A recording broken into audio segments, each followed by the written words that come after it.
ഉണ്ടാക്കാൻ പോകണം. നമുക്ക് വേണ്ടിയ ഇൻഗ്രീഡിയൻസ്: തേങ്ങായ്, 5 പച്ചമുളകായി, കൊഞ്ചം കറിവേപ്പില, കടുക്, മാങ്ങ, തൈര്.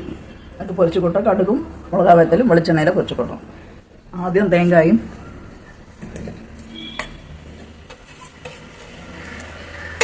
கொஞ்சம் கடுகும் கொஞ்சமாக போடணும். உப்புமா அரைக்கிறோம்.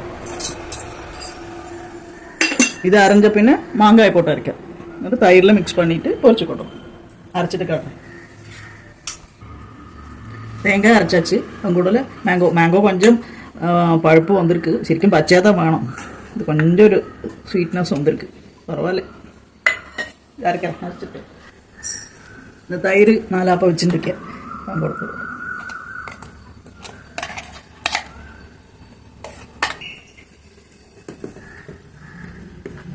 അത് പൊരിച്ചു കൊടത്ത് കുളിച്ചണോ.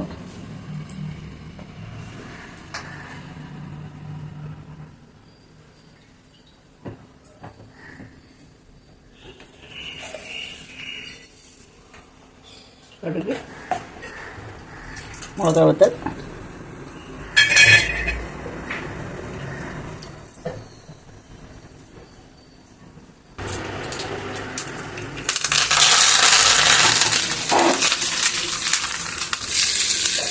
മാങ്ങ പൊരിച്ച് റെഡി.